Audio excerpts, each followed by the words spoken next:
Desde los orígenes de la civilización, el peor enemigo del hombre ha sido el hombre. No se ha conocido epidemia o catástrofe natural que haya causado tanta ruina y muerte como la que nos hemos causado los hombres a nosotros mismos. Las guerras, las tiranías y las dictaduras son las cicatrices humanas más vergonzosas de la historia de la civilización. Venezuela, el país más rico de América Latina, vive una desconcertante transformación política y social a partir de 1992. Un carismático caudillo militar fue el protagonista de este tiempo. Yo dificulto que hoy en verdad haya en Venezuela una persona que se acueste con hambre. Nos hemos dejado entrampar en caracterizar a los sistemas políticos por lo que dice el caudillo. No debe haber pobreza en Venezuela. Y para ello yo sigo comprometiendo mi vida. Nunca he visto un país que colapse completamente. Colapse desde el punto de vista económico, colapse desde el punto de vista social, colapse desde el punto de vista político, colapse en las instituciones. Tenemos que llegar a cero miseria, a cero pobreza en los próximos años. No es fácil. Es haber arrasado a uno de los países más ricos del mundo. Los indicadores de salud. Bueno, vean ustedes los cambios, pues esto es lo nuevo. Esto es lo nuevo. Se coloca a Venezuela en el país con más inseguridad, con más homicidios, con más inflación. Somos la primera potencia petrolera de este mundo. Tenemos la reserva de petróleo más grande. En Venezuela hay petróleo para 200 años. El chavismo yo creo que es una colección fantástica de todos los errores de política económica que se han cometido en la historia. La economía debe ser enfocada con un objetivo central: satisfacer las necesidades de la sociedad, como queramos llamarlo. Por una política que ha enconado profundamente al país, dividiéndolo de una manera prácticamente suicida. El socialismo es el único camino a la paz perdurable, a la justicia social. Por eso la revolución nuestra, hay que recordarlo, pacífica, pero armada. No se equivoquen, burgueses. Mire lo que significó el chavismo para Venezuela, una verdadera tragedia, un país que ha perdido su democracia. El que quiera ver una democracia pujante, sólida, madura, venga a Venezuela, venga nada más. Yo creo que él nunca ocultó lo que él quería hacer. Yo creo que Chávez llegó con un proyecto de poder, nunca con un proyecto de país. Fuimos las víctimas de una peste ideológica que nos pisoteó, que incendió la piel de nuestro pueblo, que calcinó y enmudeció a nuestra Venezuela.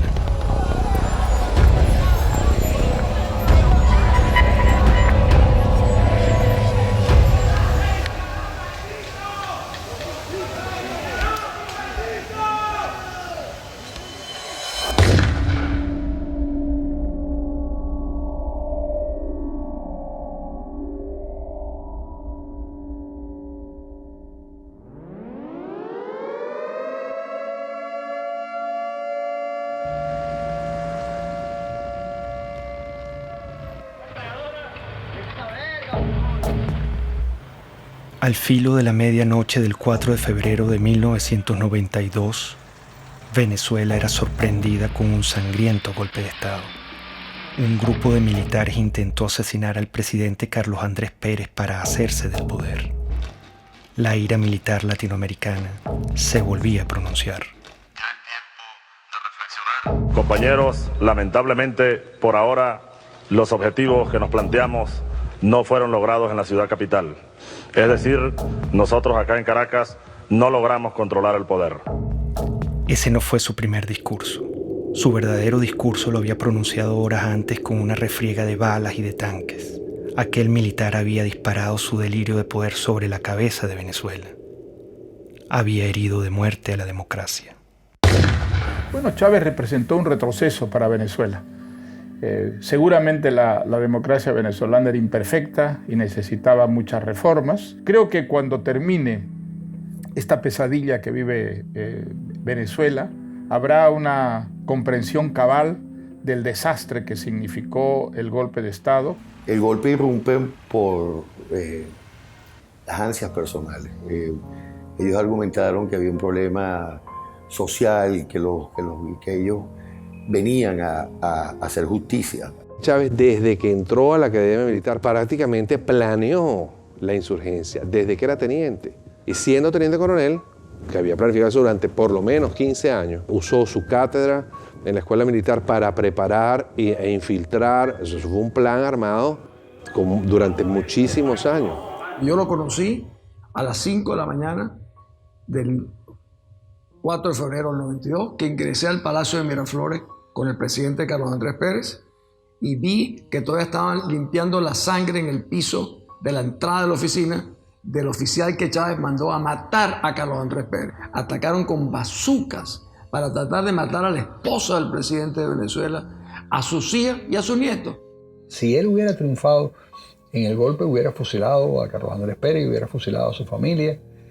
Para él, la muerte ajena es un instrumento de lucha política.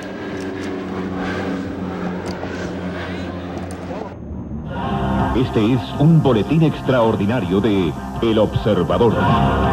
Ustedes pueden observar en este momento cuando uno de los aviones Bronco intenta lanzar cohetes exactamente en este momento está cayendo uno de los cohetes cerca del palacio.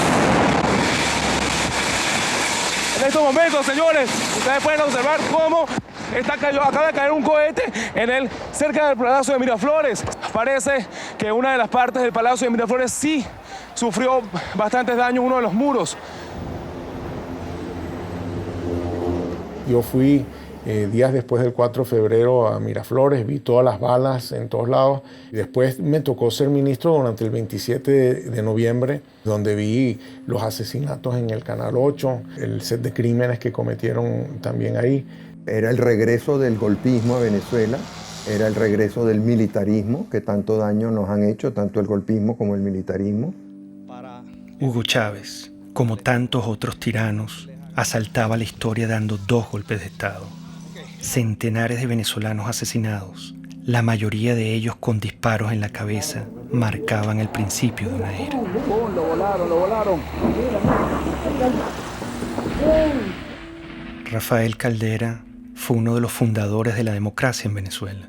Fue presidente y senador vitalicio. Al día siguiente del golpe de Estado, su enemistad con Carlos Andrés Pérez y su propia soberbia lo hacían justificar la matanza.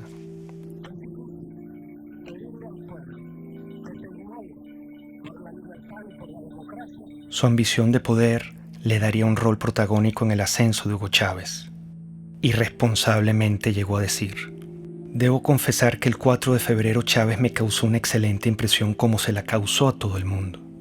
Aquellos segundos que usó Chávez en la televisión presentaron un hombre equilibrado, sensato. Lo cierto es que Hugo Chávez acababa de asesinar a centenares de venezolanos.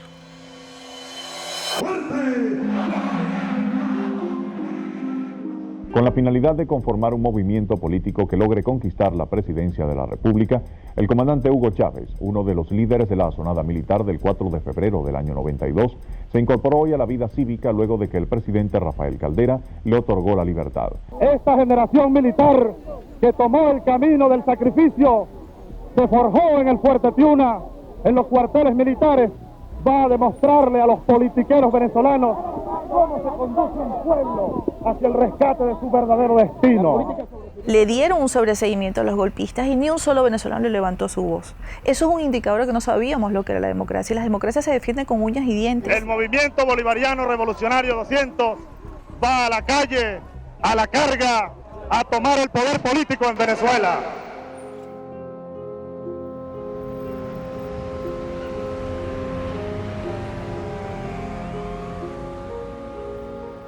La democracia generó oportunidades, expectativas que implicaban un enorme desafío para las instituciones políticas y económicas. Y no se dio con la velocidad que estos millones de venezolanos que salían de la pobreza y que emergían en una vibrante clase media quería seguir ascendiendo y aspirando. Hugo Chávez entendió que había un pueblo muy desilusionado, que estaba harto de los políticos de siempre, que estaba harto de las oligarquías de siempre, que estaba harto de las élites de siempre. Puso en el centro de la conversación nacional a un grupo humano muy importante de los venezolanos que habían sido excluidos. El año que viene se ve esto horroroso y gracias a los gobernantes, que es lo que nos han llevado a este extremo.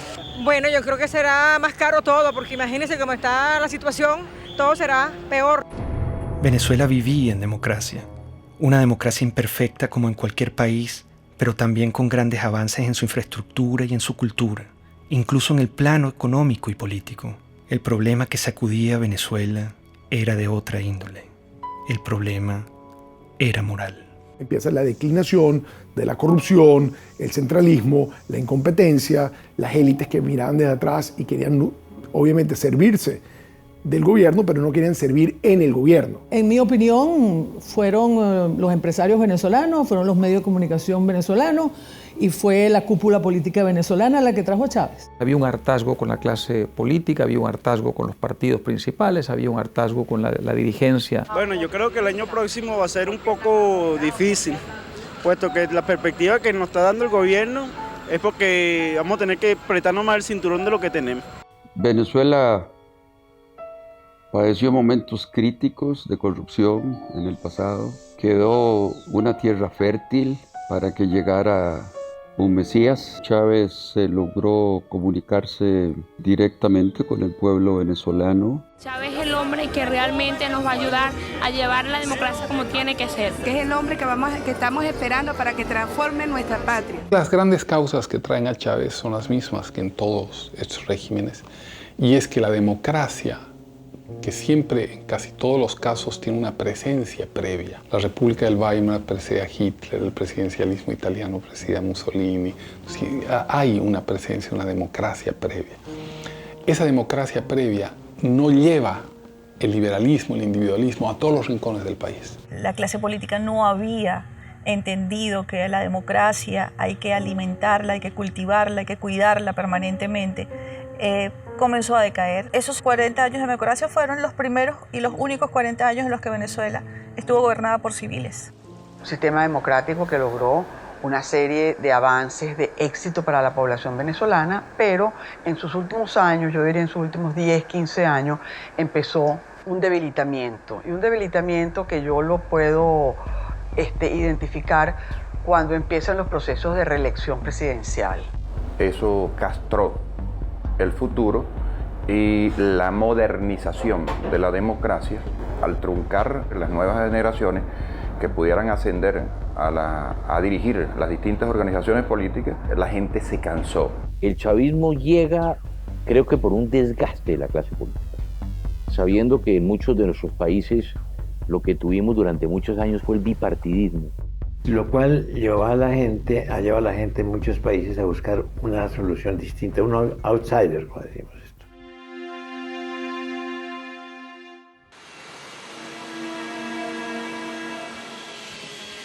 Hugo Chávez apenas salía de la cárcel viajó sospechosamente a La Habana, Cuba. Fue recibido con honores de jefe de Estado por Fidel Castro. Ahora, nuestro homenajeado de esta noche, el comandante Hugo Chávez. Cuba es un bastión de la dignidad latinoamericana y como tal hay que verla y como tal hay que seguirla y como tal hay que alimentarla. Y lo hizo.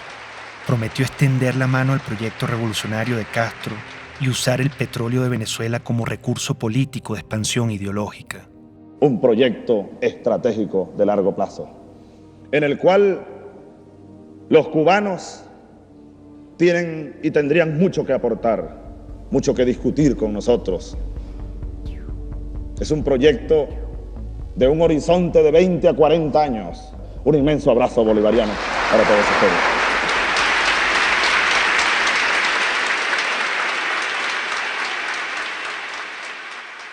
20 años más tarde, todo estaba claro. ese era el Chávez que no quisimos ver ni escuchar. Hugo Chávez es una creación de Castro en un país que tiene el momento adecuado. Ya lo había intentado antes con la guerrilla, penetrar con la guerrilla, y va fracasando en muchos modelos.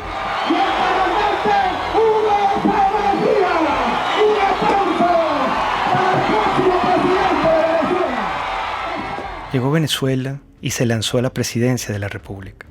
Recorría el país en su Volkswagen rojo para mostrar que venía del pueblo. Los venezolanos pronto olvidaron al militar asesino. Con su magnetismo y carisma, engañó intencionalmente al país. ¡Qué grande es el pueblo de Venezuela! Nos hemos dejado entrampar en caracterizar a los sistemas políticos por lo que dice el caudillo y no por los resultados reales. Para defender un pueblo masacrado, expropiado, mancillado y humillado por esas cúpulas políticas que le expropiaron el derecho a la vida. Lo que hubo es una retórica que ilusionó a mucha gente en favor de los pobres, en favor de la igualdad. El populismo de Chávez es embelezador, sabe enamorar a la ciudadanía. Cuando Chávez se vuelve candidato presidencial, bueno, entonces él dice que él es un tipo muy moderado, que él no es socialista, que él no es comunista, que él no va a cerrar ningún medio de comunicación. Yo no soy socialista, no, yo creo que ya el mundo de hoy, la América Latina que viene, requiere un salto adelante. ¿Para usted Cuba es una dictadura o no es una dictadura? Sí, es una dictadura. Lo que Chávez proponía no era una cosa militar, él proponía una cosa democrática, un modelo basado en la tercera vía de Blair. Aquí hay un modelo de transición de 5 líneas. Yo te la dejo y espero pues las críticas y los aportes. Pero esa no es la tercera vía, esa es la vía venezolana. Pero la referencia de tercera vía es porque estamos buscando una economía humanista y un sistema político que sea democrático verdaderamente, que atienda al ser humano, Granier, que sea humanista, decimos. El presidente Carlos Andrés Pérez, a quien Chávez paradójicamente intentó asesinar en su golpe de Estado, advirtió la calamidad que se avecinaba. ¿Cuál es la tragedia que usted avisora si gana Chávez? Bueno, una dictadura. Y nosotros sabemos lo que es una dictadura.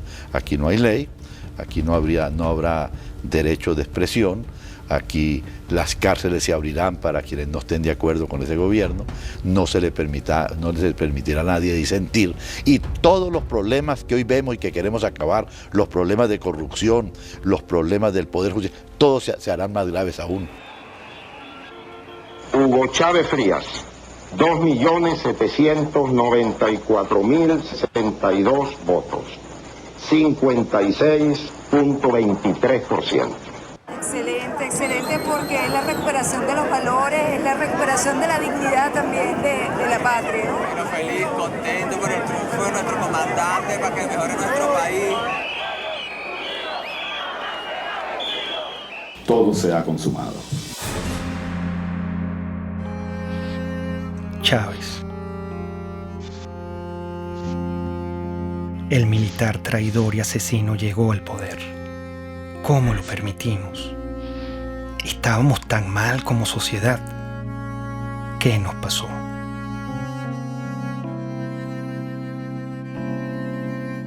Cuando yo conocí a Hugo Chávez, yo le dije, te advierto una cosa, lejos de ser tú la solución, tú eres la encarnación del problema de Venezuela.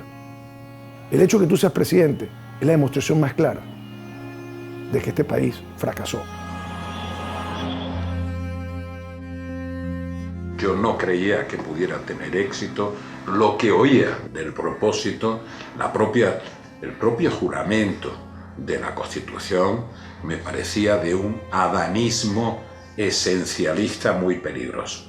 Te lo juro sobre esta moribunda Constitución, impulsaré las transformaciones democráticas necesarias para que la República Nueva tenga una carta magna adecuada a los nuevos tiempos, lo juro. Yo he sido siempre reformista. Entonces, todos los liquidacionistas me parecen que son ahistóricos, que van en contra de la historia, que crean lo que Malraux decía, revoluciones que son un día de fuego y 50 años de humo. Chávez se encuentra con una nación rota, malherida y rabiosa, presa fácil para un caudillo populista. Yo creo que Chávez era un personaje muy simple, cuando yo lo conocí. Simple en sus planteamientos políticos, que no tenía claros. Quería un cambio en Venezuela, pero no sabía exactamente muy bien hacia dónde. Chávez, el líder o el payaso o el cómico o el político, saca de la tumba a ese Drácula que causó tantas millones de muertes y tanta pérdida de valor en el siglo pasado, y lo desentierra y lo pone a caminar precisamente en nuestra América Latina y destroza Venezuela. En México se dice que no hay pillo que no sea simpático, y yo creo que Chávez es una perfecta descripción de eso. Por lo menos era muy simpático. No quiero abundar en la parte del pillo.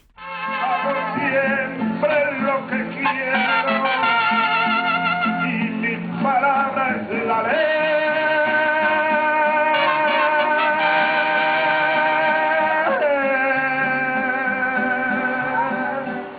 Sin duda, carismático. Muy venezolano, muy simpático. Un hombre carismático. Líder carismático. Pero sigo siendo Chávez.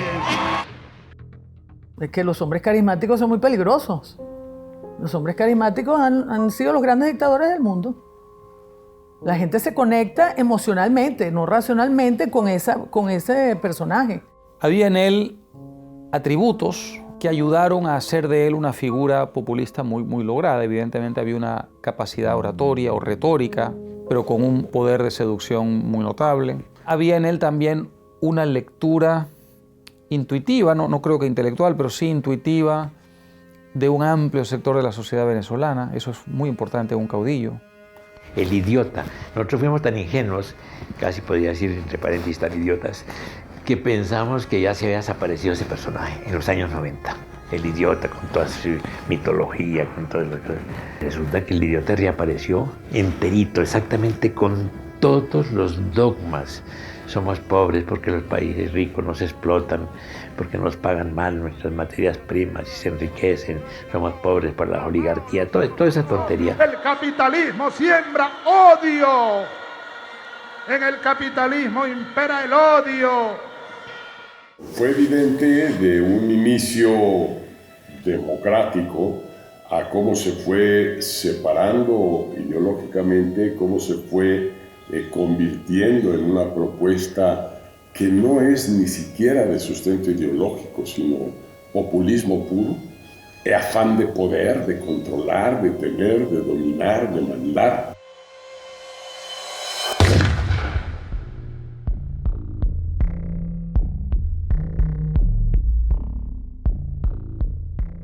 Menos mal que surgió en su momento y a tiempo la Revolución China. Menos mal que existió Mao Zedong. Al chavismo lo define muy bien la necrofilia ideológica, que es una manera que yo estoy utilizando para describir este amor apasionado por ideas muertas, por ideas que han sido probadas en un país una y otra vez y han fracasado, ideas que han sido probadas en otros países y también fracasan, y sin embargo las abrazan y las adoran y las tratan de seguir impulsando a pesar de que tenemos toda la información de que no funcionan. El chavismo es el rescate de unas ideas mezcladas en una ensalada anacrónica que pasan por el marxismo, por las teorías de Engels, por el libro rojo de Mao, el verde de Gaddafi, Simón Bolívar, todo mezclado. Esta revolución, así lo digo como cristiano, es profundamente cristiana. ¡Viva Cristo el Redentor! De izquierda, derecha, centro, maoísta, centoísta, no sabemos qué es lo que es. Por algunos dicen que yo soy pastor evangélico. Palero, santero, católico, cristiano. Marxista no soy porque no me formé en el marxismo. Es una nueva forma de caudillismo militar. Y también soy marxista.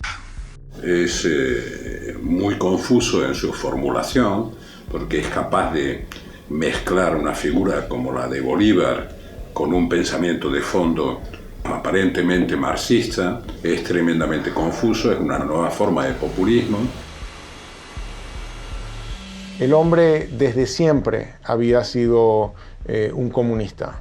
Entendía qué es lo que tenía que decir o no decir en cada momento para que, digamos, su mensaje calara en una mayoría de turno. Venezuela tiene un gran potencial siderúrgico y debe ocupar cada día más mejores puestos a nivel mundial, a nivel americano. Cuando ya empezó a tener, digamos, la sartén agarrada por el mango, entonces se quitó todas las caretas y mostró su verdadera faz. Y si insisten, le quitamos los camiones y los convertimos en transporte de alimentos, chicos. Se los damos a los consejos comunales. Y Mendoza que vaya a hacer no sé qué, lo que le dé la gana, a denunciarme en la OEA, en la Corte Celestial, donde le dé la gana. Se fue apartando claramente de los principios más elementales de lo que es un gobierno democrático. La legalidad fue desapareciendo poco a poco, reemplazada por el poder omnímodo, ¿no es cierto?, de la voluntad del caudillo. Sin una visión clara o conocida, Chávez estaba decidido a transformar a Venezuela a su imagen y semejanza. Comenzaría por la Constitución. El Estado está caotizado. Esa es una realidad. Para transformar el Estado necesitamos urgentemente una Asamblea Nacional Constituyente. No hay otra alternativa. Con la Constituyente del 99, Chávez empezó a mostrar su talante autoritario y personalista. El mismo militar que había dado 2 golpes asesinando a centenares de venezolanos, se empeñó ahora en aniquilar la única república civil y democrática que habíamos tenido los venezolanos. No vayan, compatriotas, ustedes a cometer el error que cometieron los que habitaron esta casa durante 40 años. Y ya no les pertenece.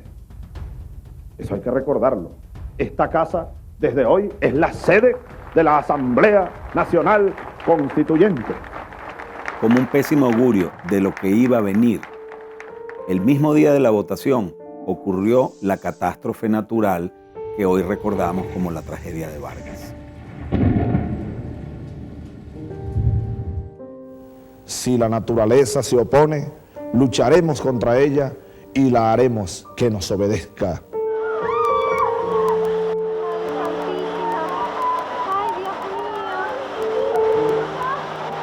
Ha nacido la República Bolivariana de Venezuela. Quiso Dios hoy que una tragedia enlutara a la nación venezolana precisamente en el día de su renacimiento. Qué cosas, ¿no?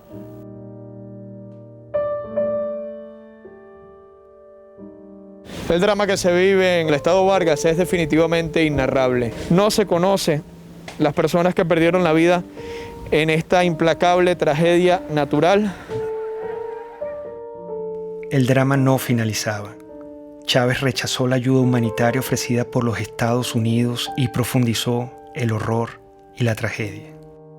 Vargas era un bastión desde el punto de vista geográfico, geopolítico, porque es la entrada del país, es el puerto, es el aeropuerto. Y si se sembraba una recuperación por la vía estadounidense, pues yo iba a ser la imagen más notoria de lo que implicaba la recuperación de Vargas.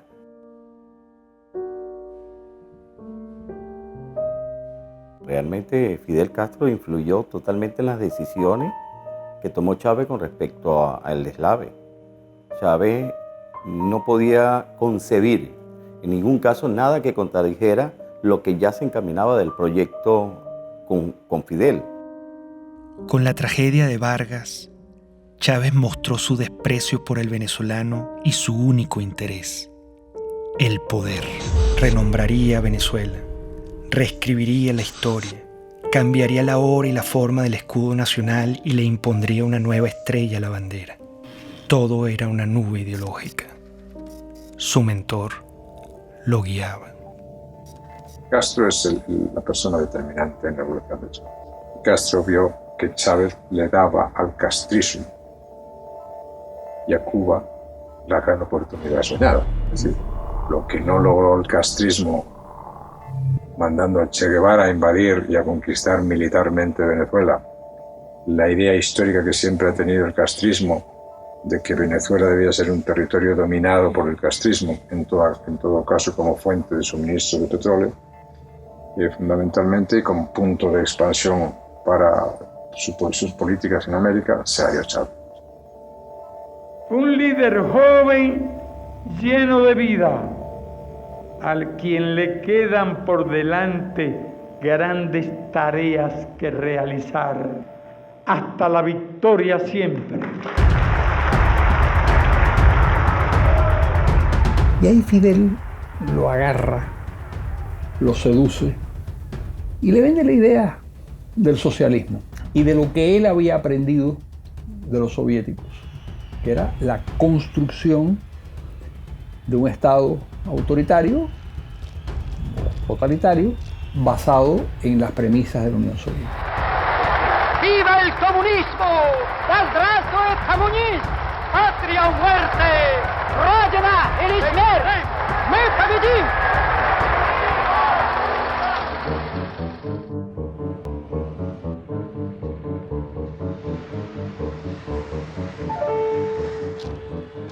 Venezuela se vestía de verde oliva, se convertía en un cuartel. Revolución socialista, vaya general Canelones, patria socialista o muerte. ¡Venceremos! La figura de teniente coronel es, digamos, la primera vez que tiene autonomía para comandar tropa.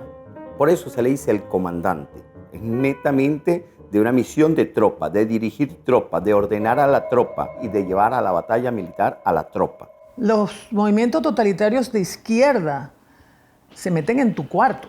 No puedes ir a comprar lo que te da la gana, no puedes educar a tu hijo como tú quieras, no puedes viajar, no puedes tener tus documentos, no te permite tomar ninguna decisión libremente. Él dijo, la revolución es pacífica pero no pendeja, porque los tanques, los aviones, los fusiles y los cañones de las Fuerzas Armadas están al servicio de la revolución. Porque de ahora en adelante tendremos generales, almirantes, oficiales y tropas revolucionarios, antiimperialistas, socialistas y chavistas, para que les duela más. Yo era presidente de PDVSA, hablé con él sobre el tema y le dije, caramba, presidente, mire, me preocupa mucho lo que usted dijo, porque las Fuerzas Armadas no están al servicio de ninguna parcialidad política. Las Fuerzas Armadas están al servicio de la República y la revolución es una parcialidad política. Ellos no entienden que al definir la Fuerza Armada como chavista le están atribuyendo una parcialidad política a un grupo que es armado de toda la sociedad venezolana. O sea, nosotros tenemos partidos políticos en Venezuela y un partido político que está armado con el ejército. Chávez gastaría miles de millones de dólares en armamento militar. Si tomamos en cuenta que desde 1830 las armas venezolanas solo han sido usadas contra venezolanos, el peligro era inminente.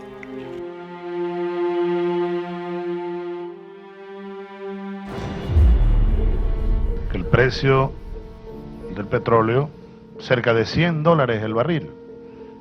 Desde nuestro punto de vista es un precio justo. Ya a los 7 meses, 8 meses de Chávez, el petróleo sube y ese es el gran factor que utiliza él para poder irradiar su revolución.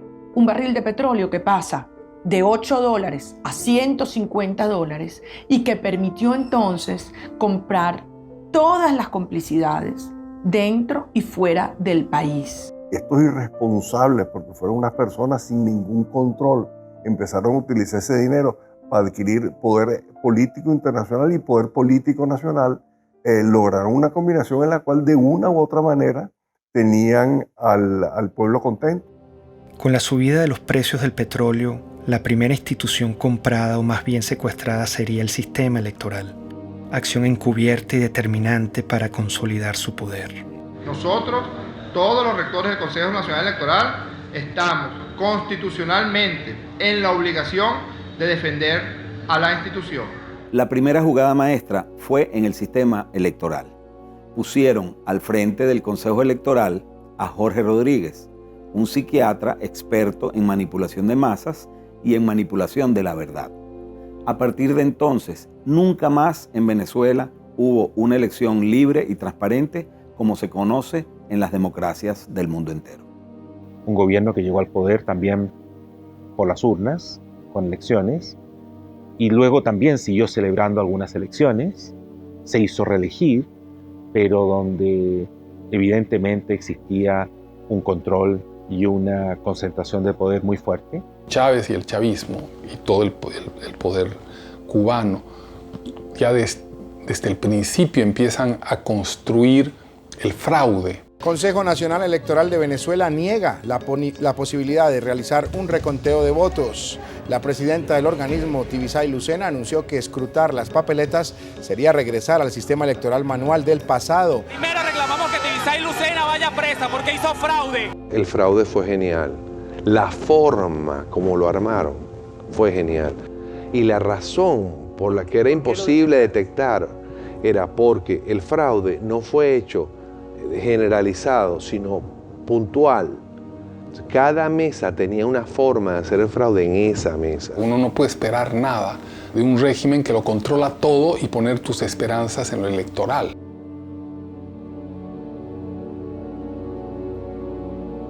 La lucha geopolítica iniciaba. Chávez intenta adueñarse de la Compañía de Petróleos de Venezuela, PDVSA. Necesita su dinero para consolidar su poder. Esa élite de PDVSA ha pasado la línea. Entonces yo anuncio lo siguiente.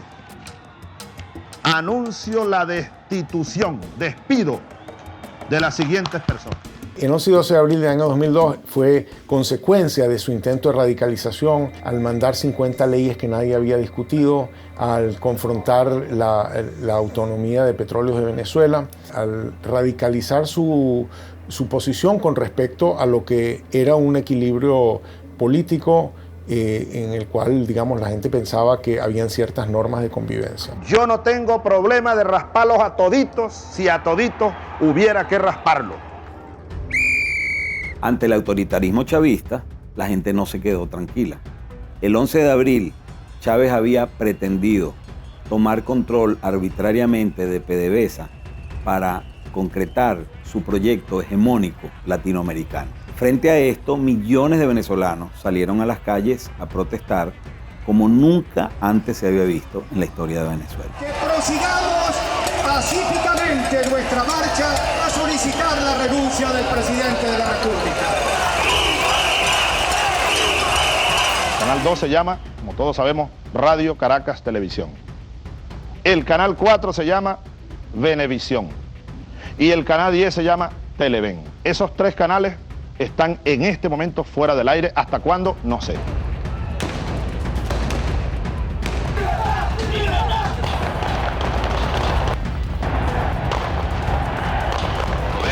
La aplicación del plan Ávila. Y el primer movimiento que vamos a hacer es la columna del batallón Ayala. Muchos manifestantes fueron asesinados. Chávez volvía a disparar a la cabeza de venezolanos inocentes como lo hizo en su golpe de Estado. Hay que responsabilizar como ejecutor a Rodríguez Chacín.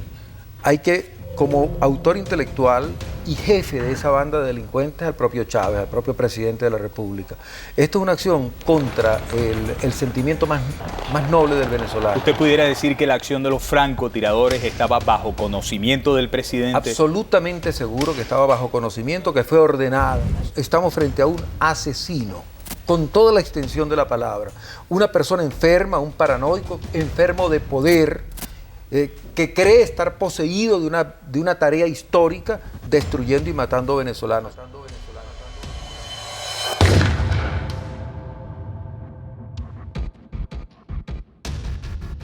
La certeza de que el país estaba encaminado hacia los peores pasos posibles me llegó el 11 de abril de 2002, porque era un país en el que el odio, el resentimiento y la violencia se habían enseñoreado ya, y se habían enseñoreado desde el poder contra la ciudadanía. Y esto va sobre todo a los empresarios nacionales, los productores nacionales. Algunos andan metiéndoles miedo que si yo les voy a quitar la tierra que tienen, las vaquitas que tienen, no les vamos a quitar nada, les vamos a dar.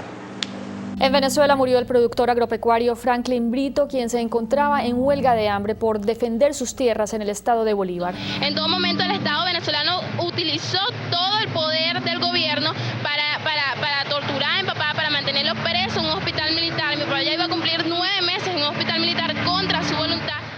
Chávez inicia un circo de expropiaciones y asaltos a la propiedad privada. En aquella casita que está allá vivió Bolívar recién casado. Esa casita que se ve ahí con 2 balcones.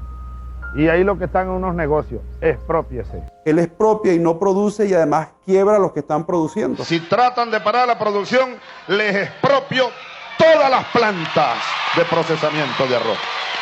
Se las expropio, no tengo problema.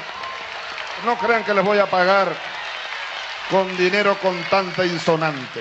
Si Chávez sobrevolaba en helicóptero una zona agrícola y Chávez se asomaba a la ventana y decía, ¿de quién son esas tierras que están ahí? También buenas esas tierras. Bueno, al día siguiente esas tierras estaban expropiadas. Entonces ahora yo les digo, yo estoy interesado en comprar y vamos a nacionalizar el Banco de Venezuela.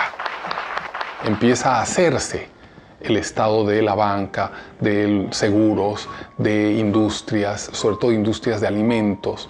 Las va destruyendo y deja al pueblo de Venezuela sin comida, con el cuento de que el empresario es un hereje, que no tiene virtudes. O sea, vuelve a un discurso muy, muy antiguo, maniqueo, de buenos y malos. Que están explotando a la clase media sobre todo, porque ellos, los privados, casi no construyen viviendas para el pueblo. No, ellos siempre hacen es viviendas de alto costo para la clase media y la exprimen a la clase media, la exprimen. Cuando yo veo que Hugo Chávez Frías dice que comenzaría el proceso de expropiación, ya lo habían hecho con algunas empresas, y que había que atacar la empresa privada, y dije, ay, ¿qué es esto? Cambió el rumbo totalmente, pero el Hugo Chávez del 2000, del 98, ese no era el Hugo Chávez Frías, y ahí están todos millones de venezolanos, creímos en una esperanza. Esa esperanza se sepultó porque yo lo viví en carne propia. El daño económico que se le ha causado a la sociedad venezolana, que podría ser hoy día uno de los países más prósperos del mundo, después de haber tenido el boom de los precios del petróleo. Y sin embargo es un país que está arruinado, con un crecimiento negativo gigantesco, con desabastecimiento, con pobreza, con angustia, con desesperanza. Frente al atropello, una mujer lo encaró. Por favor. ¿Cómo puede usted hablar de que respeta al sector privado en Venezuela cuando se ha dedicado a expropiar, que es robar? Este es el momento de darle respuestas al país, a las más de 180.000 madres y mujeres que en estos 13 años han perdido a sus hijos, a sus esposos, a sus padres, y a los cuales no se les ha hecho justicia. Esto es lo que quería. Yo hablé desde el fondo de mi alma, del corazón, del estómago. Yo estaba hablando por eso, por las más de 100.000 mujeres que han perdido un ser querido y que nunca le han ni siquiera pedido perdón o dado el pésame, de las amas de casa que ya se peleaban por un litro de leche. Es lo peor que ha pasado porque antes uno no estaba así. Uno tiene que hacer cola para comprar pañales, para comprar leche, para comprar comida. Uno aguanta hambre, pero como uno le dice a un bebé que no puede comer. Todo se va en comida.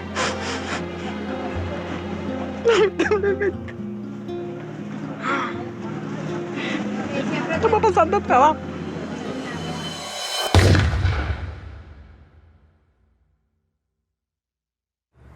Esta gente todo lo que ha hecho es irracional. Si hubieran tenido algún economista sensato que les hubiera dicho, esto no se puede hacer. El trueque. Y al final todos salimos ganando. ¿Saben cómo se llama eso? Socialismo. No, aquí no estamos produciendo para ganar dinero. El chavismo yo creo que es una colección fantástica de todos los errores de política económica que se han cometido en la historia. En los libros de texto están llenos de cosas que el mundo ya ha aprendido a no hacer. Pues el chavismo las ha hecho todas. Venezuela tiene el peor desempeño económico del mundo. En este momento no hay país que tenga una caída del producto más grande que la de Venezuela, no hay un país que tenga la inflación más grande que la de Venezuela, no hay un país que tenga la escasez más grande que la de Venezuela. Bueno, la situación económica no está bien. Nosotros vendíamos pollo, pernil, hervido, todo eso. Esto funcionaba bien. De repente, todo se fue para abajo. La situación del país está terrible, lo que provoca es llorar. Todos roban, todos.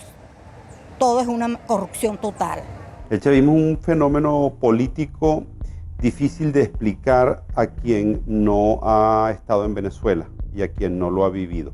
Y exacerbó al límite nunca imaginable uno de los grandes males de nuestra historia, que es la corrupción administrativa. Y entonces los que uno vio que llegaron aquí, como decía Chávez, con las patas en el suelo, hoy son grandes potentados, grandes millonarios. El único camino a la justicia es el socialismo, no es el capitalismo, no es ese canibalismo que se quiere implementar en el Estado. Ministro, ¿no es contradictorio hablar de capitalismo cuando usted tiene una corbata de Louis Vuitton, unos zapatos Gucci? Yo no sé qué, claro que no es contradictorio, porque yo quisiera que Venezuela produjera todo eso y entonces yo comprar todo lo que se produzca aquí y no tener que importar el 95% de los rubros que consumimos. Hicieron un negocio como jamás se ha visto. Pues. Nosotros hemos presenciado el gran saqueo que se le ha hecho a Venezuela, que probablemente en ningún país del mundo haya habido un saqueo tan a fondo y tan organizado como este que hubo en nuestro país. Es mentira que hubo una lucha contra la corrupción, todo lo contrario, este ha sido el gobierno más corrupto que existió en la historia de Venezuela, aprovechándose del histórico barril del petróleo que llegó a superar los $100 varios años. Tanto gasto desproporcionado y lujo se apoyaría con el crimen organizado. En entrevista exclusiva con NTN 24, Emily Blasco, corresponsal del diario ABC en Washington, aseguró que el hijo del fallecido presidente Hugo Chávez utilizó aviones de la petrolera estatal PDVSA para transportar droga hacia el extranjero. En el libro Ilícito, lo que yo simplemente documento es que no hay nada nuevo con respecto al crimen, excepto que llegó el siglo XXI y le añadió la posibilidad de tener grandes carteles criminales que operan internacionalmente y que trafican con todo tipo de ilícitos, de gente, de drogas, de armas, de dinero y de política. El chavismo es un proceso por el cual el lumpen, los sectores delincuenciales de una sociedad, se apoderan del poder. No son los intelectuales que uno soñaba en el marxismo-leninismo que se apoderaban del poder. Son los sectores más delincuenciales de la sociedad. Y por eso son tan audaces, por eso pueden ser tan crueles. Y por eso tienen un hambre de poder que no respetan amigos, que no respetan a quienes los han apoyado. Que yo voy a gobernar con los mejores, con los más capacitados. No tengo compromisos partidistas, ni personales, ni particulares con nadie.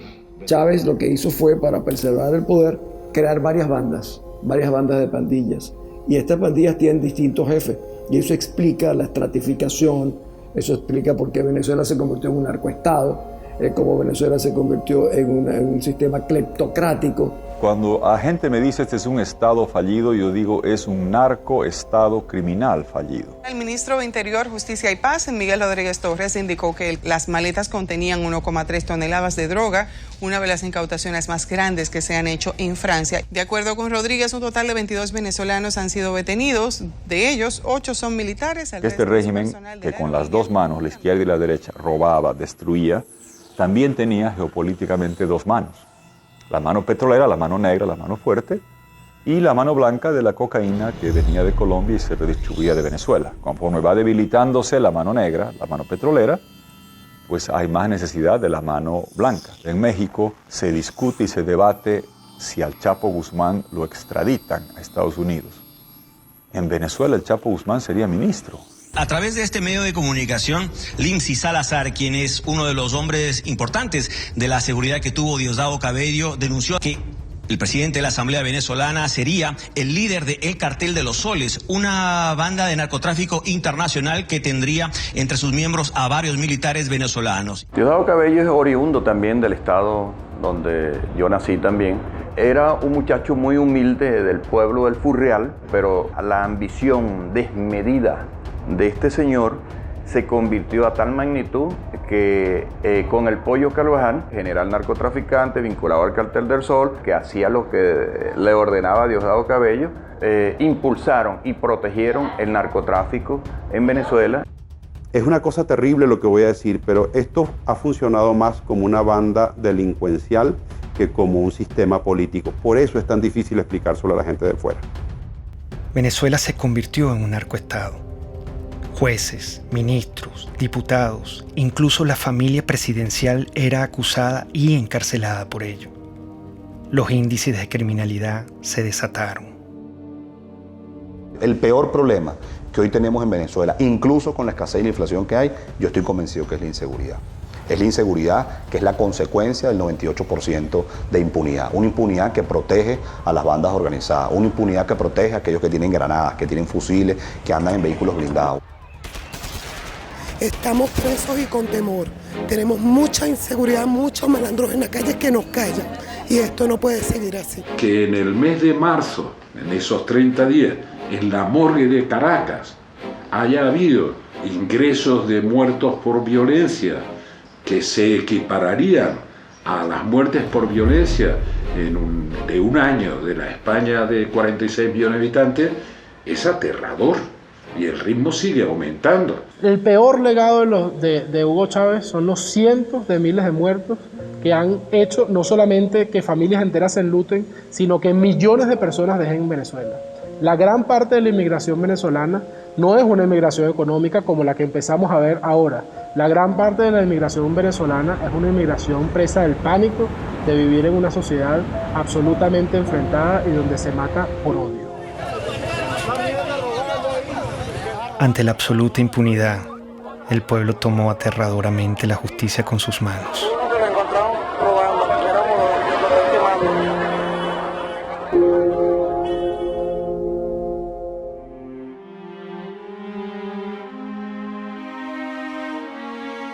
En la lógica totalitaria no existen argumentos, existen posiciones e intereses. Y está la revolución y lo que le conviene a la revolución, y están los enemigos de la revolución y lo que le conviene a los enemigos de la revolución. Y si tú dices algo, nunca te contestan una idea. Porque hay informes de que estuvo en la Orchila, en claro, la isla de la Orchila. Tú estás repitiendo basura. Tú lo que estás aquí es repitiendo basura. Eso no es cierto. Tú por tu boca estás repitiendo basura. No, yo le estoy preguntando. Pero está bien. Es preguntar. Está bien, pero estás recogiendo la basura. Estás recogiendo el basurero, el estiercolero. Siempre te hablan de ti, de tu posición, de tus intereses, pero no de la idea. Yo creo que sin lugar a dudas la violencia que se vive en Venezuela, de todo tipo, es también producto del discurso. Para que no sean ridículos, ¿vale? Porque es un tarado, es un imbécil, no sabe ni hablar. Es un fascista. Y este bandido lo tiene con su plata. Se concentró en una forma de hacer política abiertamente polarizante, generando la división entre los buenos y los malos. ¡Y jalabola de los yanquis! ¡El candidato jalabola! Métodos horripilantes, degradación verbal, violencia. ¡Yanquis de mierda! ¡Váyanse al carajo 100 veces! Cuando tú ves que te nombran escuálido en televisión nacional, le insultan a las personas que piensan diferente, indudablemente está coaccionando a las Fuerzas Armadas a sentirlo como enemigo. Y el enemigo, dentro de la mentalidad militar, hay que destruirlo, hay que aniquilarlo. Chávez empezó a ser amigo o a presentarse como amigo de aquellos violadores a los derechos humanos como eran Gaddafi, que inclusive fue invitado a Venezuela y le dieron honores. El caso de Omar al-Bashir, quien por cierto al día de hoy todavía tiene una orden de captura por crímenes de lesa humanidad. Incluso Mugabe también fue, digámoslo así por lo menos lo presentó como amigo de Chávez. Entonces de alguna manera Chávez trató de incorporarse y crear su grupo, digamos, de socios violadores de los derechos humanos para hacerse ver como víctimas de lo que son los gobiernos tradicionales. En América Latina también tenía sus aliados. Las fuerzas del comunismo, del terrorismo y del narcotráfico lo postularon como su líder continental. Poco después de su charla privada con los directores de varios medios de comunicación, el ministro de Defensa hizo una corta intervención en la que dio por ciertas las pruebas sobre la presencia de guerrilleros en Venezuela. Lo que dice Manuel Marulanda a Chávez en uno de los párrafos que reza así es lo siguiente: nosotros, es decir las FARC, siempre estaremos atentos en caso de agresión gringa a aportar con nuestros modestos conocimientos en defensa de la revolución bolivariana de Venezuela. La FARC y el ELN no son ningunos cuerpos terroristas, son ejércitos que ocupan un espacio. Hay que darle reconocimiento a las Fuerzas Armadas Revolucionarias de Colombia y al Ejército de Liberación Nacional. La primera declaración me llamó la atención porque hablaba de la imparcialidad frente a la guerrilla colombiana.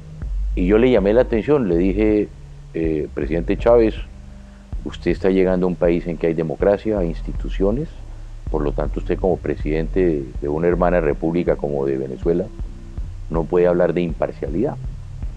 Pero él mantenía ese discurso. A veces cuando yo hablaba con mi canciller y hablábamos con otros presidentes, creíamos que era un poco, esa es la inexperiencia de Chávez, y yo creo que todo estaba absolutamente calculado. La milicia popular va a tener su vehículo, su armamento, sus cuarteles de milicia y su organización. Ustedes son una fuerza guerrillera, pues, para decirlo más claro. La milicia, yo podría decir que es un partido armado, que es un cuerpo que crece y se desarrolla casi al mismo volumen de las Fuerzas Armadas orgánicas. Y hay otra cosa muy delicada, que son los colectivos, organizaciones armadas. Todo es el poder, para mantenerse en el poder. Vemos entonces milicias o colectivos armados disparando contra personas. Vemos agresiones ya no solo de disparando civiles contra personas, sino de cuerpos o agentes del Estado que trabajan y han sido estructurados para trabajar en favor de la revolución.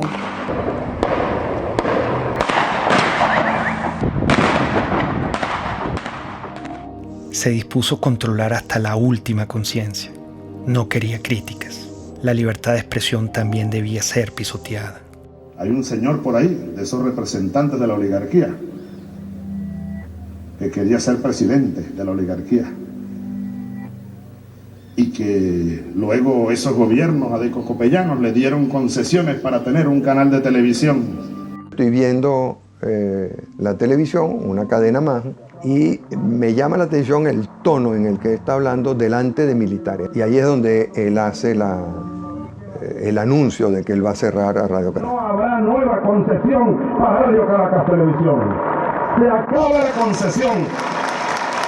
Ya está redactado la medida, así que vayan preparándose, apagando los equipos, pues.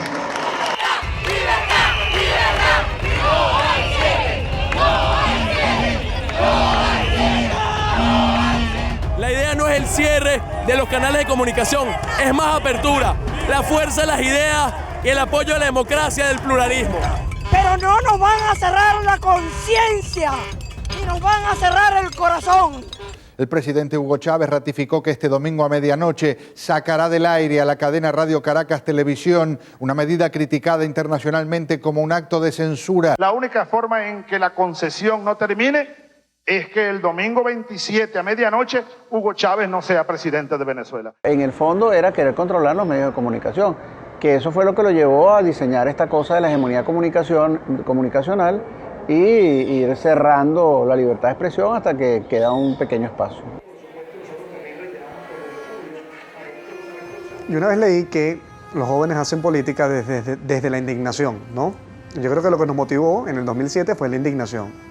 Es como que vimos que se metieron en nuestra casa, te apagaron la televisión, ese momento fue muy dramático cuando se acabó la señal, fue algo que se metió en la vida de uno, no era tanto si Chávez era popular o no, sino que era ilegal y era inmoral y estaba malo y era inaceptable que decidieran por ti. No podemos ser ajenos a lo que pasa en el país, no podemos vivir en un cuadrito, libertad de expresión y estamos en la calle. Me motivó a mí en 2007, o lo que me llevó a dar un paso al frente para colocarme en la vanguardia, fue especialmente la libertad de expresión y muy específicamente el cierre de RCTV.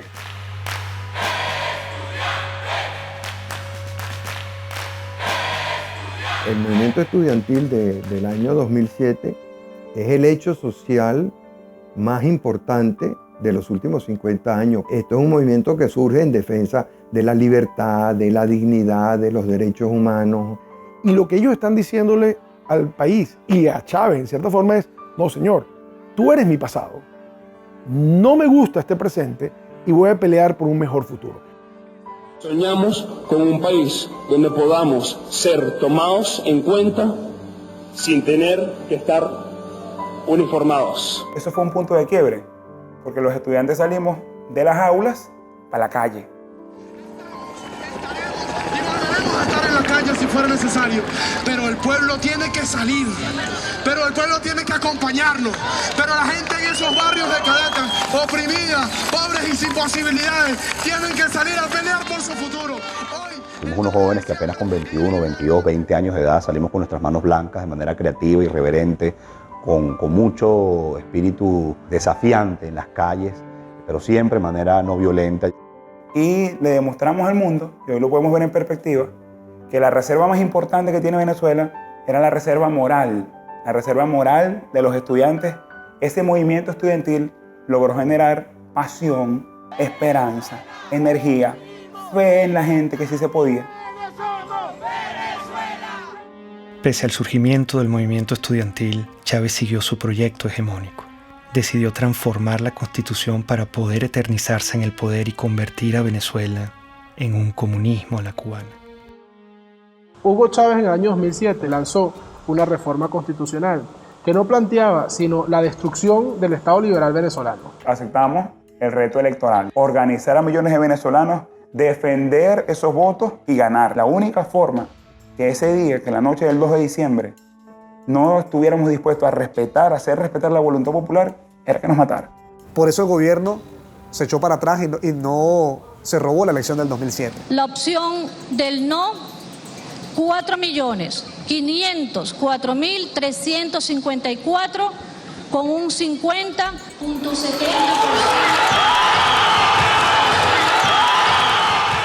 Hay un quiebre de ese proceso político. El presidente Chávez lo obligan a reconocer la victoria del movimiento estudiantil y de Venezuela y cataloga esa victoria como una victoria de mierda. Es una victoria de mierda. Y la nuestra, llámenla derrota, llámenla, pero es de coraje, es de valor, es de dignidad. Ese movimiento estudiantil le originó nada más y nada menos que la única derrota que tuvo Hugo Chávez, la única derrota que se llevó a la tumba el 2 de diciembre de 2007, cuando se frenó la reforma constitucional. Creo que es allí donde empieza la debacle de Hugo Chávez y que culmina, por supuesto, en lo que hoy tenemos, que es el desastre absoluto. La derrota frente al movimiento estudiantil radicalizó sus políticas de persecución contra la oposición. Convirtió en enemigo a todo aquel que no se le doblegaba. Y yo lo acuso ante el pueblo y ante el mundo por golpista y por fascista. Tú te das cuenta de que en el patrón hay sistematicidad que empieza por la estigmatización criminal, la señalización de una persona como un criminal. Compadre, vamos a ver quién va preso primero, desgraciado, si tú o yo. Hasta su eventual encarcelación, su persecución y su neutralización a través del uso del sistema judicial. Tenemos el caso emblemático de María Lourdes Afiuni, una persona que por ser juez y por cumplir con sus funciones fue individualizada como enemigo expresamente por el presidente Hugo Chávez Frías. Entonces habrá que meterle pena máxima a esta jueza y a los que hagan eso, 30 años de prisión. Eso crea un efecto intimidatorio de escalada, un efecto dominó ante todos los jueces, porque ningún juez pues hoy día en Venezuela va a tomar una decisión contraria al gobierno porque sabe que va a ir preso y además en el caso de la jueza Afiuni hasta abusada sexualmente. El poder se estaba empezando a servir, estaba empezando a utilizar a las autoridades del sistema judicial, a las autoridades del sistema penal, a las policías, a la fiscalía, como armas de persecución por motivos políticos. Fechas en las que se han producido cerca de 4.000 detenciones, arrestos o privaciones arbitrarias de la libertad de fundamentalmente jóvenes por protestar contra el poder. Ese pobre muchacho no estaba haciendo nada. Ha pasado con los médicos, los farmacéutas, la religión judía, los hebreos también han sido perseguidos. Aprovecho para condenar de nuevo, desde el fondo de mi alma y de mis vísceras, al Estado de Israel. ¡Maldito seas, Estado de Israel! La Iglesia Católica. Si quiere, hágalo, señor cardenal, para que usted termine. Se siguen reuniendo. Preso. Preso con sotana y todo. No hay nadie en Venezuela en este momento, al día de hoy, que no pueda decir que de una u otra manera no ha sido víctima de alguna forma o alguna modalidad de persecución por parte del gobierno.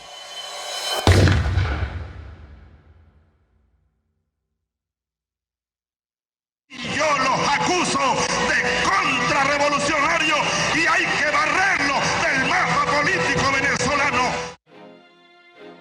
A mí me acusaban de todo lo que le acusaban. Pueden acusar a una persona contra el gobierno: conspiración, asociación para delinquir, terrorismo, financiamiento al terrorismo. Tú estás allí simplemente porque piensas diferente. Simple porque te conviertes en una amenaza. Y al convertirte en una amenaza eres su enemigo. Y al convertirse en su enemigo te tienen que aniquilar, bien sea moralmente o hasta físicamente. Esta lucha, hermanas y hermanos, es por todo el pueblo de Venezuela, que hoy está sufriendo cola, está sufriendo escasez.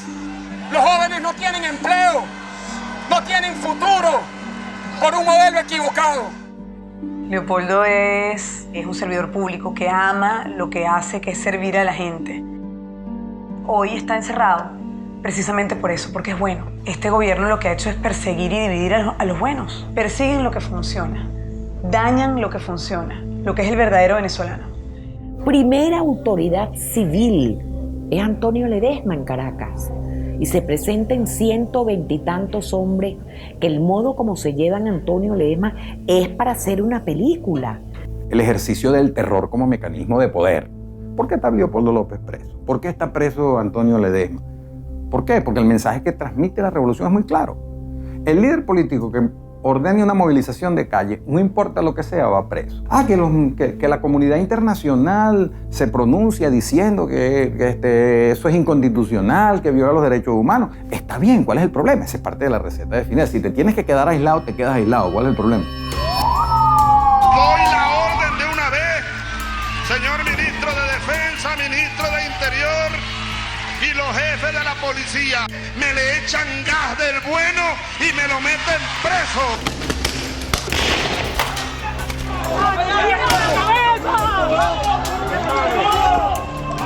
Están matando a gente, loco. ¡Lo mataron, lo mataron! Los francotiradores apuntan a cabezas. El sonido que producen una cabeza escuálida es mucho menor, es como un chasquido, porque la bóveda craneana es hueca. Vacío de contenido. Exacto, entonces pasa rápido. Nosotros vimos organismos de seguridad del Estado dispuestos a matar a nuestros hijos con balas en la cabeza, dispuestos a dispararle en las piernas para que no huyeran. David Vallenilla tenía 22 años y un efectivo militar lo vio solo y desarmado. Le disparó a quemarropa. David cae al suelo y recibe una segunda descarga. Como puede, se levanta y da unos pasos, los últimos de su vida. Su cuerpo fue despedido con las letras del himno nacional, cantado por sus compañeros cuando era trasladado a la morgue.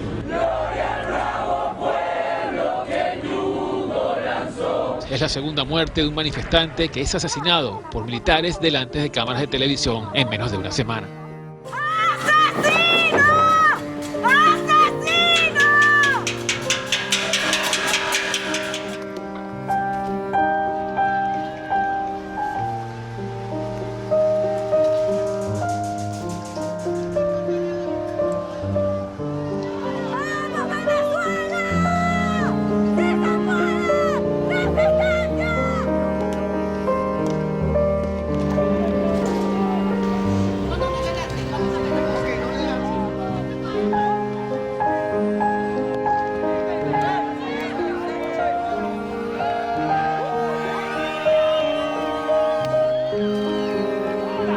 ¡Asesinos! ¡Viven en el barrio! ¡Nosotros! ¡Viven con nosotros, malditos asesinos!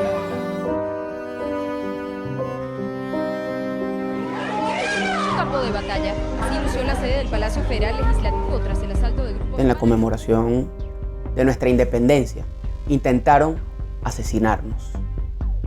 Intentaron acabar con la vida de parlamentarios electos por el voto popular. Unos golpes no son nada en comparación a los casi 100 jóvenes que han asesinado esta dictadura en Venezuela. Nosotros los diputados, si exigimos sacrificio, debemos estar dispuestos al sacrificio.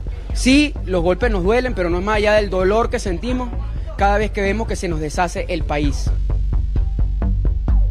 La tortura ha sido en Venezuela sistemática porque Hugo Chávez hizo un guión con sus organismos de seguridad del Estado que todos siguieron los mismos funcionarios, los mismos métodos para lograr lo mismo, que es el control social, para castigar al disidente, para causarle más daño. No solamente estás preso, sino que además te torturo. Y bueno, los nuevos métodos de tortura, que son las torturas blancas, ¿no?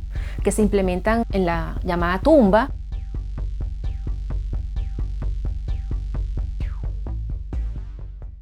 Sí, fui torturado. Sí, fui torturado en un lugar que te roba tu identidad. En un lugar donde tú sientes que estás muerto en vida. Donde el frío te hiela hasta los huesos.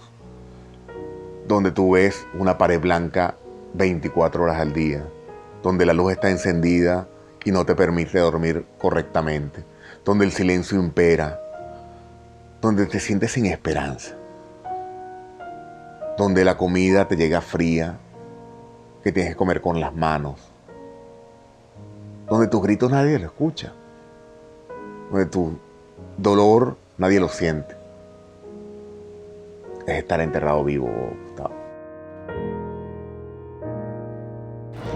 Independientemente de los precios del petróleo, el gobierno garantiza al pueblo venezolano todos los recursos necesarios para lo que resta del año y continuar impulsando el desarrollo integral, el desarrollo económico. Terminado ese superciclo de precios, se acabó el socialismo del siglo XXI. Es decir, esa ilusión de que la gente puede vivir de unos buenos burócratas y que esos buenos burócratas, repartiendo eficazmente los panes entre la sociedad, nos iban a hacer felices a todos. Pónganme el precio del petróleo, pónganmelo a cero y Venezuela no entra en crisis. Pónganmelo a cero. El precio de los commodities vino abajo y el petróleo caro y el gas caro dejó de ser el gran padrino de las dictaduras de izquierda de América Latina. La crueldad daba para más. Privaban de alimento y medicina a la población para someterla y controlarla. El chavismo es como para ellos. Si fuera para uno, todos tuviéramos comida. Yo le apuesto que esa gente toda tiene comida en su casa, porque estamos pasando hambre. Hay demasiada escasez de comida. Para mantenerse en el poder, el elemento táctico es la pobreza como instrumento de dominación política. O sea, mientras tú te mantengas en un estado de pobreza, te domino. Yo te convierto en una persona sin recursos, pero con esperanza. Todos los días nos engañan. El coño de nosotros. Cuando compramos el martes tenemos hambre. El pueblo tiene hambre. El primer problema para los más desfavorecidos es saber si, estando desde las 5 de la mañana en una cola, van a encontrar algo. Por tanto, es alimentación básica, medicamentos inmediatamente necesarios para la enfermedad de cualquier familiar. Es fuerte, pues es fuerte. Sobre todo eso, lo de la comida. A veces me toca salir por ahí, en casa, pido un plato de comida para mi hijo. A veces, muchas veces, mío, se te cuesta sin comer. A veces para medianoche, mamá mía, no tengo nada que darle. Que es una política, sin la menor duda, dirigida a reducir a una parte de la población a una situación de crisis humanitaria extraordinaria, que es el tema de la falta de alimentos, medicinas, equipos, etcétera, que podemos analizar. Largas colas y humillación marcaban al pueblo para que pudiera acceder a migajas de comida. Estamos cansados, chamo, de hacer cola, estamos cansados de esta mariquera todos los días. Los viejos, los jóvenes, mira, los bebés en pijama, ¿qué es esa vaina? En Venezuela se han importado alimentos para alimentar a 3 países del tamaño de nuestro país. A la canciller Rodríguez, que es una mentirosa, que le damos comida a 3 naciones. Si no hay comida para Venezuela, ¿cómo le vamos a dar a 3 naciones? Si un venezolano va a una farmacia hoy, 90% de escasez en medicamentos para la atención, 99% de escasez para medicamentos neurológicos para el Parkinson y las convulsiones, 70% de escasez en analgésicos y antipiréticos, 80% de escasez en antibióticos. Yo como médico jamás he visto una biopsia que diga, usted tiene cáncer de derecha, usted tiene cáncer de izquierda. Son enfermedades a las cuales hay que darle atención, a las cuales el Estado está en obligación de atender y hoy lamentablemente no lo está haciendo, no está sucediendo. El problema de la salud venezolana no fue de plata, plata hubo. Se robaron todos los dólares y la gente se muere porque no hay medicinas y se muere porque no hay comida. ¿Dónde está eso? Se lo robaron.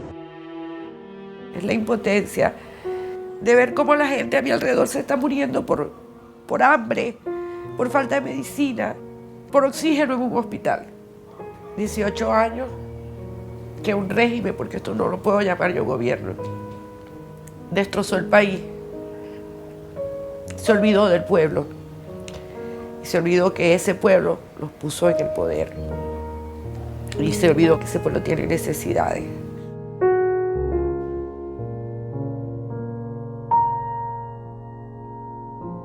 Cínicamente culparon a los colombianos de la escasez que ellos mismos habían causado. No cesa el número de colombianos deportados por parte de las autoridades venezolanas. Ya son 283 que han llegado aquí a la frontera colombo-venezolana en La Guajira colombiana. Es inimaginable lo que sucedió, es que estábamos viendo el holocausto. Cuando marcaban las casas, que era una casa que estaba revisada, o la R o la D, la R revisada y de R y D revisada y demolerla, eso no se había vivido en América Latina. Y ver esos rasgos hoy en día, la persecución en esa semana, ver a los colombianos saliendo de Venezuela, era tanto igual o peor que ver a los de Siria o ver a los de Grecia en sus barcas o traspasando fronteras en Europa para buscar migrar hacia otros países. Cosas que nunca habían sucedido. Había un niño enfermo y el papá rogándole que lo dejara llevar al hospital y no lo dejaban y todo por ser colombianos. Yo no creo que eso sea justo que nos hayan sacado de allá así como unos perros, porque así fue como nos sacaron. No importa que andemos desnudos, no importa que no tengamos ni para comer.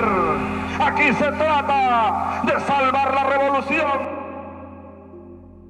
Las reformas que introdujo el comandante Chávez retrocedieron a Venezuela gradualmente hacia una dictadura en la que la libertad sufrió un terrible menoscabo. Con el chavismo, la libertad quedó despedazada. Todos los derechos humanos sin excepción fueron irrespetados y violados. El comandante ordenaba. Para retirarnos de inmediato de la tristemente célebre Comisión Interamericana de Derechos Humanos. Ya basta. ¿Hasta cuándo nosotros vamos a estar con esa espada de Damocles? A lot of dictatorships are very similar, and basically what you need in a dictatorship is to keep the very small number of people happy. That means that you're keeping a lot of people unhappy. Milosevic was very committed to destroy educated urban middle class in Serbia because he felt the real threat to his regime comes from these people. I was living in a country which was prosperous once. I ended up seeing people standing in the lines for bread, seeing parents desperate because they can't keep the medicine or, the food for their own kids. We see the stores in Venezuela now, they remind me painfully on my childhood. I have an impression of the government that doesn't really care about the people. It's super happy being in their little corrupted circle. And they don't even look at the street. They live in some kind of the parallel world. El chavismo intentó plagar con su ideología al mundo.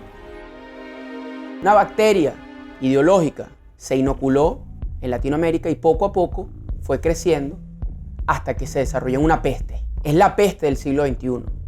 Es una enfermedad muy peligrosa porque es una enfermedad que ha cundido, yo te diría, hasta los huesos a un grupo importante de la población que no va a desaparecer. Conquistando una relación, yo diría, en muchos casos parasitaria, de gobiernos, algunos caribeños, otros de Sudamérica y Centroamérica. ¡Sí se puede! ¡Sí se puede! En muchos casos, en España de Podemos es una amenaza real. Estamos hablando de personas chavistas comunistas que quieren acabar con el sistema de gobierno. Ser demócrata es expropiar, aunque os duela. ¿Qué es lo que haría un gobernante decente? Expropiar. A los bancos que están acaparando viviendas les expropiaría y las pondría en alquiler social. Recordemos que la influencia económica de Venezuela, por ejemplo, cómo logró comprar conciencias, comprar voluntades, comprar adhesiones usando los petrodólares. Algo de eso hubo en Chile, pero afortunadamente no logró penetrar a la sociedad chilena. La sociedad chilena tiene muy claro que Venezuela es una tragedia.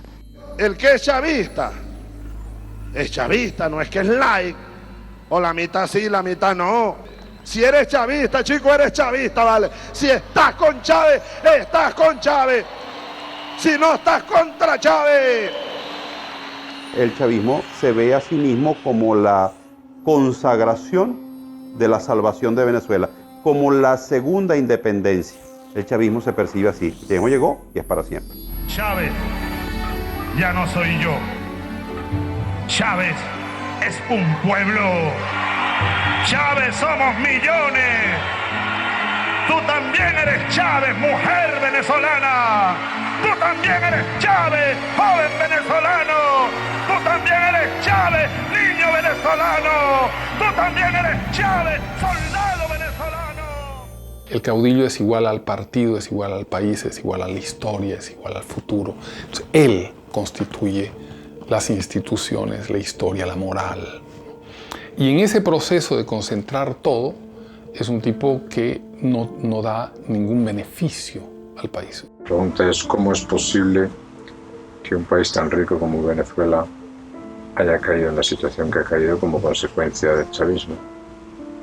Pero también la pregunta podría ser muchas otras. ¿Cómo es posible que la Alemania, que era la gran nación avanzada en la literatura, en las ciencias, en la cultura, en la música, cayera en manos de una banda criminal que llevó al mundo a una guerra terrible y fue autora de un genocidio, los nazis, espantoso? Chávez empezó a convertirse en un traidor a la identidad venezolana. Empezó a cubanizar a Venezuela y empezó a introducir conceptos políticos que no forman parte de nuestra cultura. Yo creo que ese fue el gran error de Hugo Chávez. Creo que en la cima del poder se perdió y en la cima del poder adquirió unas ideas completamente desvinculadas con la sociedad.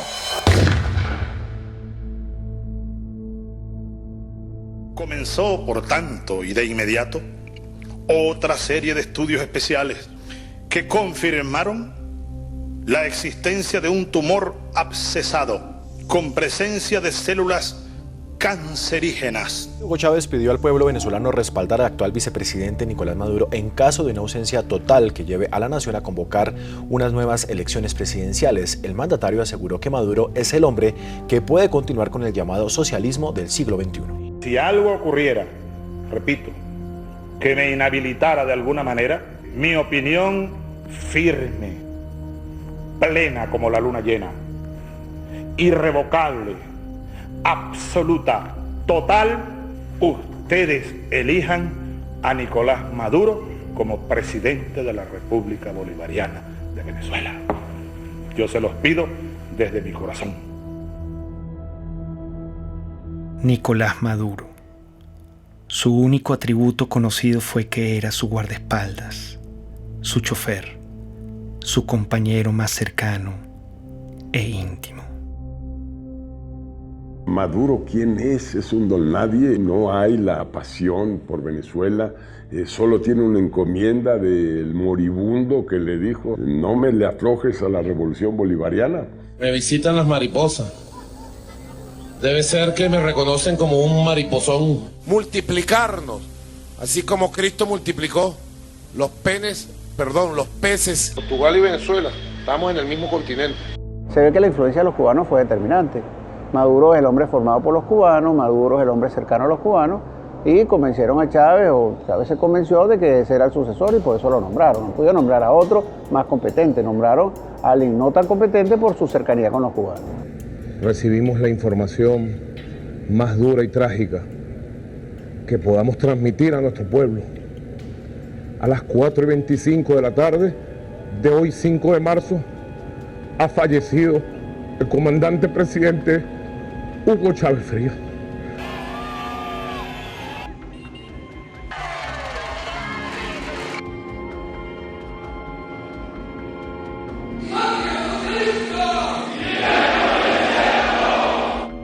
paz, aquí nosotros seguiremos su misión.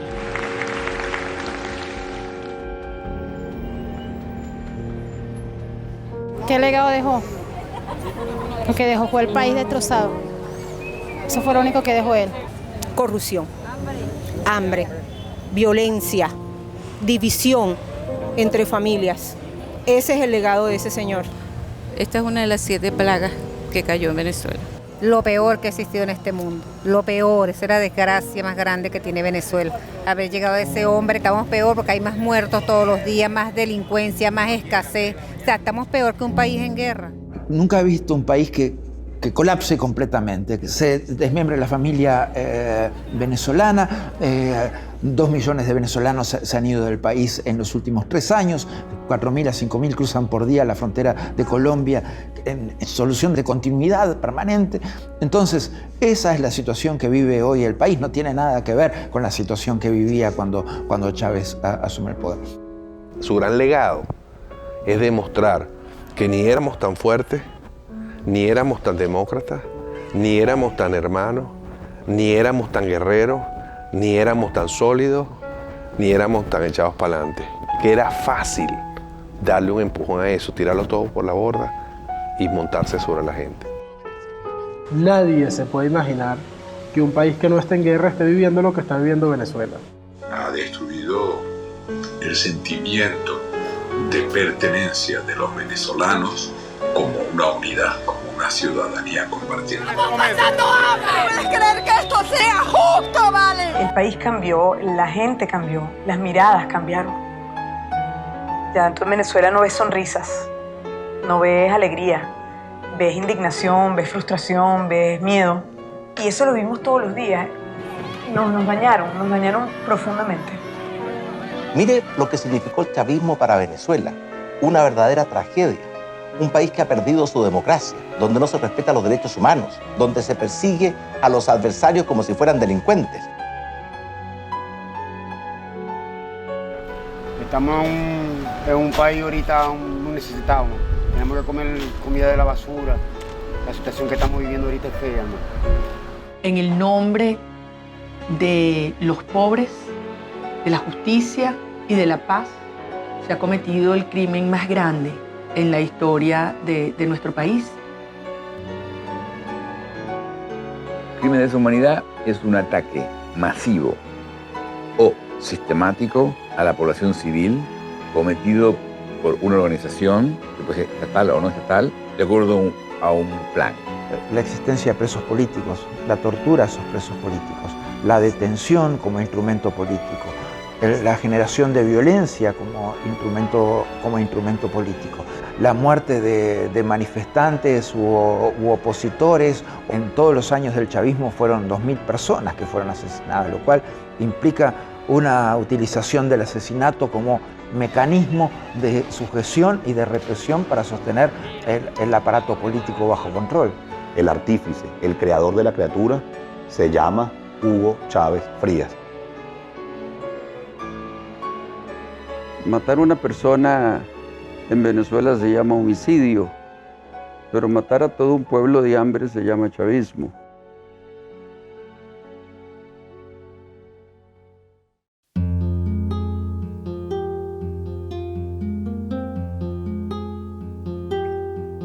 La única forma de inmunidad que existe contra la peste chavista es la conciencia.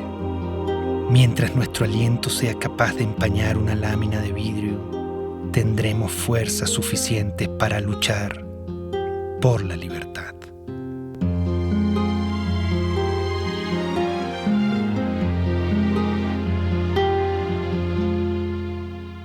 El pensamiento de un hombre de bien no podrá nunca encarcelar. Es luz, es luz, es luz en la oscuridad.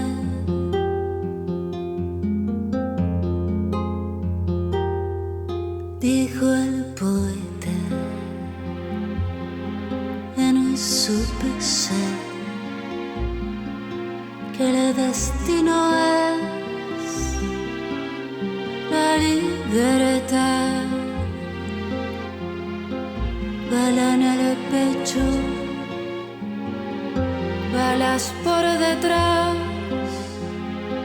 bala en la frente, balas al andar,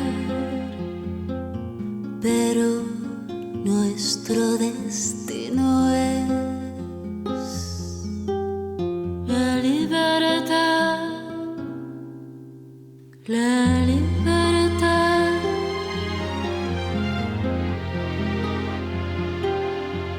Todos los sueños de un hombre de bien no podrán nunca encarcelar. Son luz, son luz, son luz en la oscuridad. El poder tiene miedo de caer, pero caerá. Él caerá.